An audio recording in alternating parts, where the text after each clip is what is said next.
Hey everyone, Rochelle here. Since this is my first video, I figured I'd do a little background. So I do hair for a living, and one of the topics that has been in my salon with me recently has been my single life. And in my single life, dating in your 40s is completely different than dating when you're in your 20s. At least this is my experience. And it has become a custom that most of my ladies are quite interested in listening to my stories, and they're always in awe on the things that happened to me. So, for the longest time, we've joked that I need to write a book. So, I decided instead I'm going to start doing this on YouTube. So, without further ado, let's start with the most recent dating story. So, I had gone out with a girlfriend of mine, and she insisted that I go out with her and a few of our friends. And we went to a club in Salt Lake City. And while I was there, a mutual friend introduced me to someone I had not met before, and we will keep his name anonymous. Anyways, I say hello and I talk to him, and a few minutes later, he's handing out samples of this product that he sells. And of course, I'm not shy, so I run up and I say, "Hey, where's mine?" And he hands me some, and then he starts explaining to me what the product is and what it does. And I'm very interested in learning about it. So I chit chat with the gentleman for a while. Then my friends come and they're like, "Hey, come on, let's go dancing." Like they need to rescue me from him. So later on that evening, a few members of the singles group that I'm in decides we're all going to go to breakfast. And this older gentleman invites himself to come along. And he comes to breakfast. And he ends up paying for everyone's breakfast, which was very, very nice of him. And then he asked for my phone number. So, of course, I felt obligated, even though I felt he was a little too old for me. But I thought it was all right. It's okay. I come home and I tell my best friend that I'd met this gentleman, and I think he's definitely older. But he seemed really nice. So, what's dinner gonna hurt, right? So, he calls me and he asks me to go to an early dinner at this wonderful little place up in the canyon. And we meet at a gas station at the mouth of the canyon. No point in taking two cars up, right? So we head up the canyon and we get to this cute little restaurant, and he informs me, oh, he forgot his wallet and his cell phone. Hence why he wasn't returning my calls that I was coming running a few minutes late. So I think to myself, well, the gentleman seems to have quite a bit of money, so maybe this is a test, right? It could be a test. So I'm like, okay, I'll pay for dinner. It's fine. If he doesn't pay me back, he won't be seeing me again. No big deal, right? No big deal. So we go in there and we order our food, and he tells me our waiter was really good. You know, we really ought to tip him good. So we should give him at least a $25 tip. And the bill comes and I look at it, and the bill come to $40. So he says, oh, maybe just 20. 20 is good. I'm like, okay. And I pay for the ticket, and we get down the canyon back to my car, and he reaches under the seat and he pops out this little like thing under my seat with a secret compartment. There should be a secret stash of cash in there. And so I pull out his wad of cash and I hand it to him. And he said, how much was the bill? I said, $60. He said, okay. And he hands me over $60. I'm like, all right, that's cool. Okay. And then he says, well, I've got a great dessert, but it's at my house. And I'm thinking, yeah, not my style. Not going home with you. um, but he's like, no, really, you don't have to come. It's really good. You'll love it. But if you don't want to come, that's fine. So I'm like, all right, okay, what could it hurt, right? So I follow him to his house, and sure enough, he has these wonderful homemade cinnamon rolls from a fresh bakery that he'd bought him at this in that morning. So we eat the cinnamon rolls, and he notices how dry my hands are, and he said, "Oh no, no, no, no! We cannot have this. We cannot have these dry hands." He's like, "These take care of you. This is what you use for your living." And he pulls out this cream and he starts massaging my hands. And then he says, "Oh, I've got too much on my hands." And he grabs my sock and pulls off my sock and starts massaging my feet. And I'm thinking, okay, this is weird. Massaging my hands and feet on a first date. Okay. Not touching anything else. No, no, no. So, but when he gets to my feet, he says, "No, this is unacceptable. Absolutely, this is unacceptable. You cannot have your feet look like this. When is the last time you had a pedicure?" And I said, "Well, I don't know. The last time my best friend asked me to go with her." So he says, "No, that's what we're doing for our second date. You need a pedicure." I'm like, "All right." So I kiss him goodnight and I leave. And I see him like watching out his window, watching me go, and thinking to myself, okay, for one, this guy is definitely older than he says. So I go home and I get on his Facebook and I realize he's 16 years older than me. And I'm like, oh, that's a lot older than I normally date. I talked to my best friend about it. She's like, "Girl, it's fine. It's fine." I'm like, no, it's not fine because in 10 years it's going to matter. So, anyways, I figure, well, she says, he's a nice guy like you said. So, what's a few dates? Nobody says you have to sleep with a guy. I'm like, all right, all right.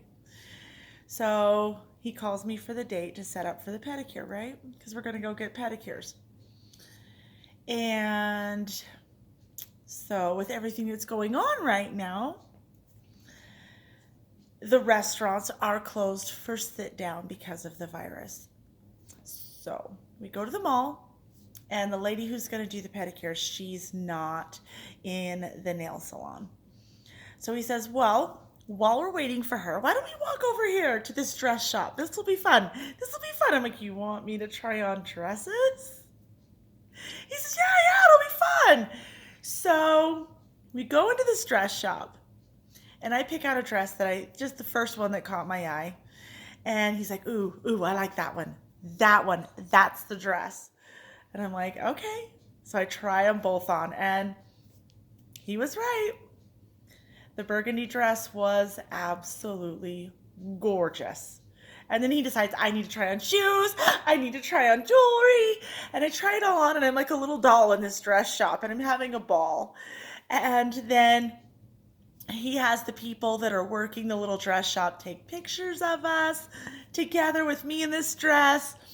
And then I take the dress off and we go over. So we go over to the other side by where the food court is, and I decide I need to use the restroom.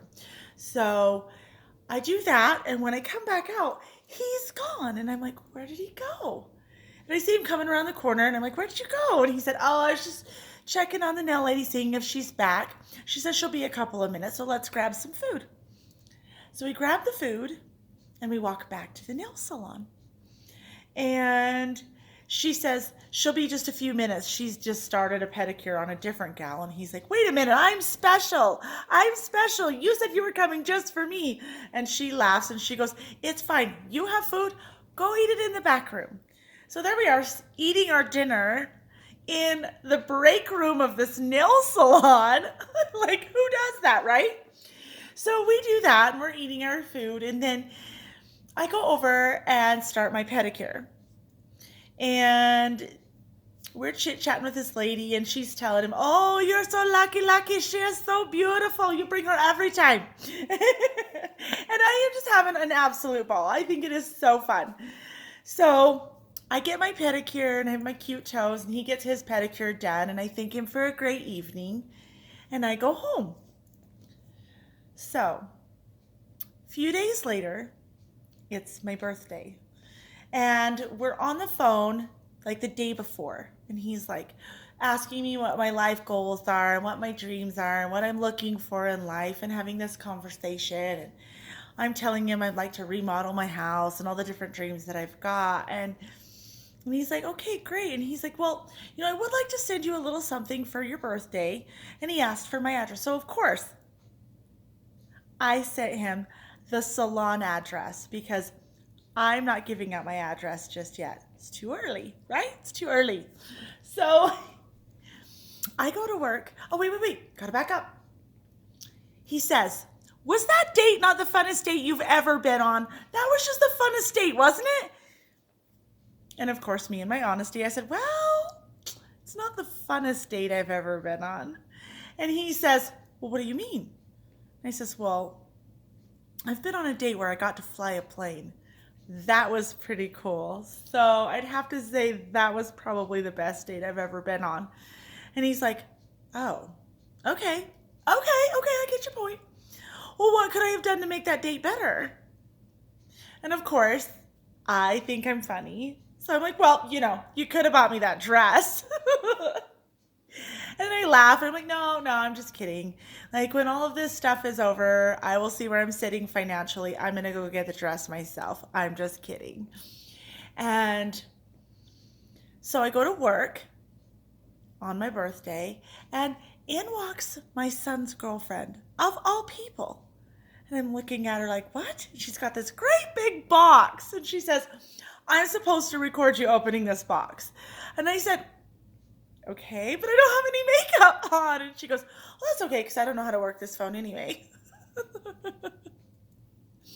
So I open this box, and oh my gosh, I let out a scream like you would not believe. My coworkers think there's a dead animal in the box or something. Like, he bought the dress. Oh my God. So excited. So I've got this gorgeous ball gown, and the shoes, and the jewelry. I'm like, how sweet is this guy, right? So he didn't come into the salon.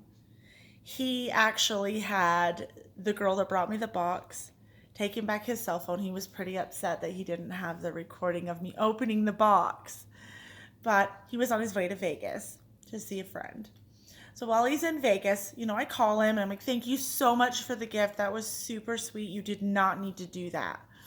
And he's like, I just thought you had to have it. You look so beautiful in it.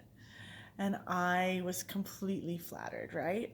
So he's in Vegas and he calls me and he says, so on my way home, I'd really like to see you. I'd really like to see you. And I'm like, there's nothing open. Like, what are we supposed to do? And he goes, well, I could just come to your house and you could cook me dinner.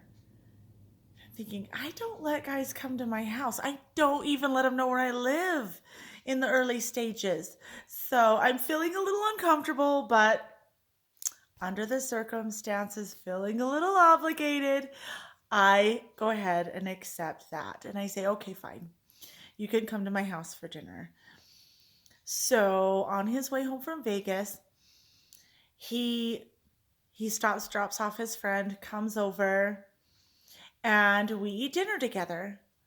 And then we're sitting on the sofa chit-chatting. And he's like, why are you being so distant? Why are you sitting over there? And I'm like, we're in a quarantine, remember? Social distancing. And I'm just kind of giggling about it, thinking that I'm being funny. And he's acting really annoyed, like, what? I'm like, fine, whatever. So I sit closer to him and we kind of like cuddle a little. And then he says, I'd really like to go shower. What? You want to shower at my house? No, you can go home and shower, right? And he's like, well, it's been a couple of days and I'm feeling gross and I just don't want anything to happen. If I just need to shower first. And I was like, well, what do you think's gonna happen? Nothing's gonna happen. He's like, please, can I just go shower? All right, fine. whatever, go shower. And then, I'm being a smart aleck, like, don't mind the pink in the bottom of my shower. So he comes down after showering, and I'm just like, this is so bizarre. So, of course, he's like wanting me to be affectionate again, and then he starts putting the moves on me. I'm like, no, look, okay, look. I do not move this fast. I do not have people come to my house. I don't let guys come over. Like, this is not who I am. You're moving too much, too fast, too soon. You got to slow it down, bud. And he's like, but I just feel such a strong connection with you. And I'm like, okay, that's nice and all, but this is too much for me. And he says, look, I've only been with 5 people in my whole life.